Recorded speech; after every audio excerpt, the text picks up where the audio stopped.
নমস্কার বন্ধুরা, গৃহবধূ চ্যানেলের আরেকটি ভিডিওর সাথে তোমাদের গৃহবধূ কিন্তু আবারও হাজির হয়ে গেছে। তো আমার বন্ধুরা সব কেমন আছো? আমার সকল বন্ধুদেরকে জানাই শুভ সকাল। আজ একদম সকাল সকাল উঠেই বাড়ির ছাদ বাগানে চলে আসলাম। বাপের বাড়ি শ্বশুর বাড়ি দুই ছাদ বাগানই আজকে তোমাদের সাথে শেয়ার করে নিচ্ছি। তো চারিদিকটা সবুজে সবুজ ভরা। তোমাদের কেমন লাগছে বন্ধুরা? আমার কিন্তু বেশ ভালো লাগছে। আর সাথে আছে ঠান্ডা ঠান্ডা হাওয়া আর সুন্দর পাখির ডাক। মনটা পুরো ভরে যাচ্ছে। আমার মনে হয় আমার প্রায় সব বন্ধুদেরই মনে হয় এই ঠান্ডা ঠান্ডা হাওয়া, সুন্দর পাখির ডাক সব কিন্তু বেশ ভালোই লাগে আমারই মতো। সকালে ভাবলাম ছাদে যখন এসছি একবার আমার ঠাকুর দর্শনটা আমি এখান থেকে সেরেই ফেলি। এই যে আমার ছোট্ট ঠাকুর ঘর। এখন অবশ্য আমি পুজো দিতে পারি না, শাশুড়ি মাই পুজো দেয়। তো একবার ভাবলাম ঠাকুরটাকে একটু দেখেই যাই ছাদে যখন এসছি। এবার তাহলে বন্ধুরা চলো নিচে যাওয়া যাক। তো নিচে এসে দেখছি 5:30 মতন বেজে গেছে। আর এইদিকে বাইরেও আলো হয়ে গেছে। মা আবার গেছে ফুল টুকোতে। তো আমি ভাবলাম এই যে ঘর দুয়ার পুরো অগোছালো, রান্নাঘর অপরিষ্কার, কালকে রাত্রিবেলা একদম সময় পাইনি গোছানো, আর শরীরটাও ভালো লাগছিল না। মাও কালকে একটু তাড়াতাড়ি শুয়ে পড়েছে। তো ভাবলাম সকালবেলাই করব। তো সকাল সকাল আগে রান্নাঘরটা পরিষ্কার করে নিই। আর আজ যেহেতু সবার ছুটির দিন, তো ভাবছি একটু তড়কা করে নেব। তো ডালটা না আমি আগের দিন ভেজাইনি, তো ভাবলাম এখনই ভিজিয়ে নিই। 5:30 মতন বাজে, 2-3 ঘন্টা ভিজানো থাকলেই আমার হয়ে যাবে।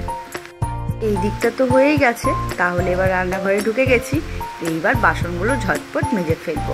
আগে বেসিনটা পরিষ্কার করে নিলাম, কারণ সারা রাত একটু বাসনগুলো ছিল তো প্রচণ্ড গন্ধ দেয় বাজে।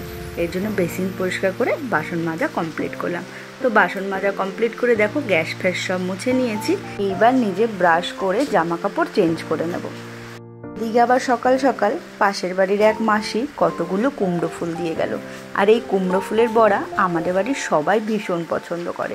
তো কটা জামা কাপড় ছিল সেগুলো মেশিনে দিয়ে নিলাম। আর নিজের জন্য 1 কাপ চা করে বসে পড়লাম একটি বিস্কুট নিয়ে খেতে। এইবার ভাবছি তাড়াতাড়ি রান্নাঘরেই ঢুকে পড়ি।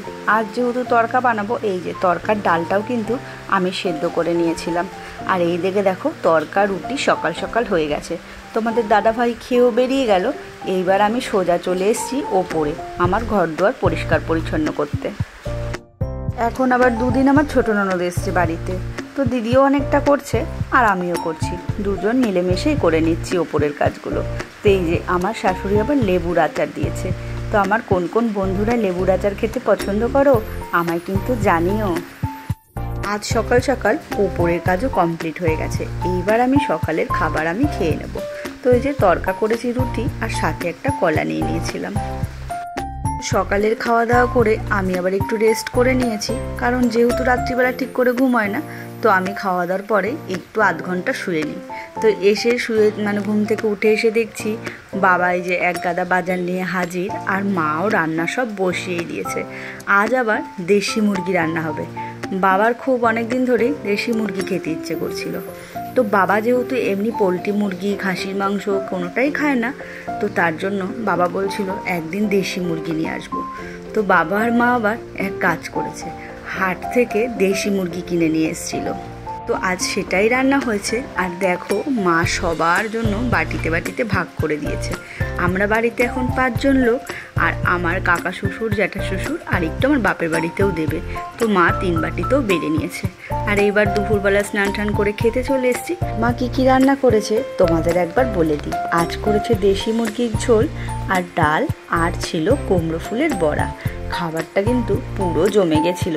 ও আরেকটা তো বলেই নি, আর আমার জন্য ছিল চিংড়ি মাছের ঝোল কাঁচকলা আলু দিয়ে। ওটা হচ্ছে স্পেশাল। যেহেতু ডাক্তার বলেছে গায়ে রক্ত নেই, বাবা তো এক গাদা শিং মাছ কিনে হাজির। তো রোজ ওই একটা একটা করে মা আমাকে রান্না করে দেয়, আর আমি সেটা খাই।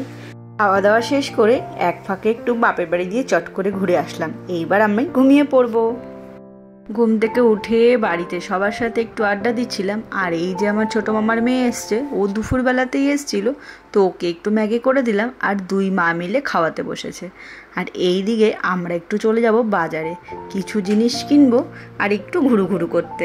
যেহেতু ছোট ননদ এসছে, তো আমাদের সেইভাবে কোথাও আর বেরোনো হয় না। যেহেতু আমি বেরোতে পারি না, তার জন্য আর কেউই বেরোয় না।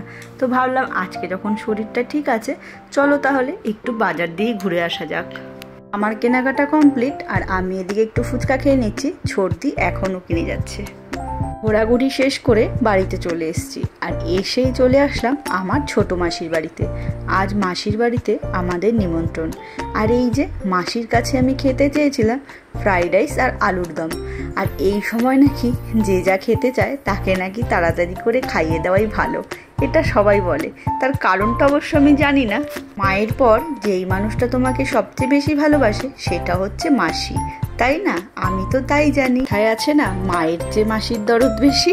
তো বন্ধুরা, আজকের মতন ভিডিওটা এখানেই শেষ করছি। ভালো লাগলে পাশে থেকো।